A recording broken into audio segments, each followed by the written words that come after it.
मुझसे लोगों ने बोला कि आपने तो कामरूप में बहुत साधना की है, तो महामाया योगिनी की साधना के संबंध में बताइए। मैंने कहा ये साधना केवल हिंदुस्तान में दो ही जगह हो सकती है, महामाया मंदिर छत्तीसगढ़ के पास या कामरू कामाख्या में, जहाँ का मैं महामंडलेश्वर रह चुका हूँ। और हम लोग तो लोगों से मिलते ही नहीं हैं क्योंकि सांसारिक है नहीं, गृहस्थ है नहीं। तो भूतेश्वरन सरस्वती और ने बोला कि ये साधना क्यों छूट रही है। ये साधना जून के महीने में की जाती है, 11 जून से लेकर 30 जून के बीच में। उन दिनों में वहाँ कामरू गांव में उनको लेके गया। वो एक तांत्रिक गांव है जहाँ जाना संभव नहीं है। इसके लिए एक वट वृक्ष के नीचे बैठ के करना पड़ता है। जो वट वृक्ष है पीपल का पुराना 80-100 साल पुराना पेड़ हो, उसके नीचे हम बैठे। महाराज ने बगल में कुटिया बनाई।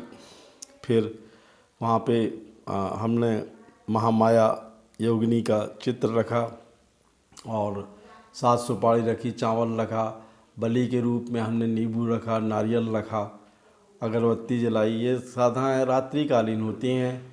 इस साधना की चारों तरफ अग्नि जलाना ज़रूरी होती है। तो छोटे छोटे कुंड बना के उसमें अग्नि जलाई महाराज जी ने, हमारे भूतेश्वरन सरस्वती औगण ने। और उस फोटो के सामने एक हमने शिवलिंग की भी स्थापना की और मैंने स्वयं उस साधना को किया है। बहुत कठिन साधना है, 21 दिन की साधना है। उसका जो मंत्र है जो मुझे महाराज ने बताया वो मैं आपको बता सकता हूँ। आप किसी योग्य गुरु के निर्देशन में ये कामरू कामाख्या में साधना कर सकते हैं, बाकी कहीं नहीं हो सकती है। और बहुत ख़तरनाक है, इसलिए बगैर गुरु के नहीं करना है। तो वो बोले मंत्र क्या है, तो मैंने कहा ओम ह्रीम महामाया योगिनी अगच अगच फट स्वाहा।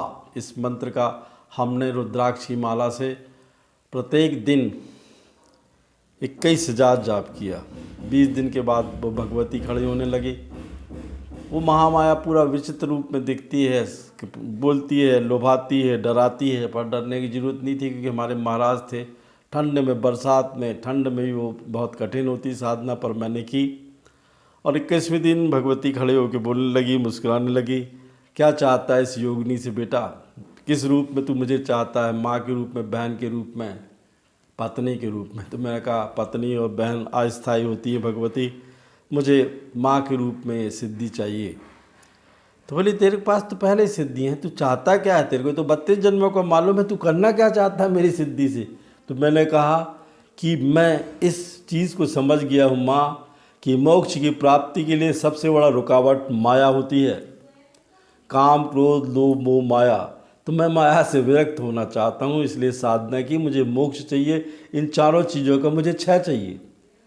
तो उसने तथास्तु बोला, सिर पे हाथ रखा, मेरी नाभि पे कुछ इत्र लगाया। बोले मैं देवताओं और परमात्मा के बीच की कड़ी हूँ बेटा, पर मैं ज़िंदगी भर तू जब भी याद करेगा, मेरी याद करेगा, संध्या टाइम में तेरे को दिखूंगी, पर दूसरों को नहीं दिखूंगी। इस भी जो आपने सीख रहे हो इसका दुरुपयोग नहीं करना, मानव कल्याण के लिए करना। तो मैंने कहा मैं तो सन्यासी हूँ, औघड़ हूँ, लोगों से मिलता नहीं, जंगलों में रहता हूँ। हम कभी काल चले जाते हैं लोगों से मिलने। हमें ना तो वीडियो का शौक है बनाने का, ना कोई लाइक करे ना डिसलाइक करे, वो मुझे मतलब नहीं होता। मैं मिलता ही नहीं हूँ माँ, पर मैं जब जाता हूँ जिसके साथ हूँ उसका काम होना चाहिए। बोली तथास्तु। उसके बाद वो चली गई। फिर महाराज ने ये साधना, मुझे एक टाइम खाना खाना पड़ा, मांस मछली शराब से दूर रहना पड़ा, और ये मैं अपने औघड़ गुरु के निर्देशन में साधना पूर्ण किया। ये बहुत शक्तिशाली साधना है, बहुत विरल लोगों को प्राप्त होती है।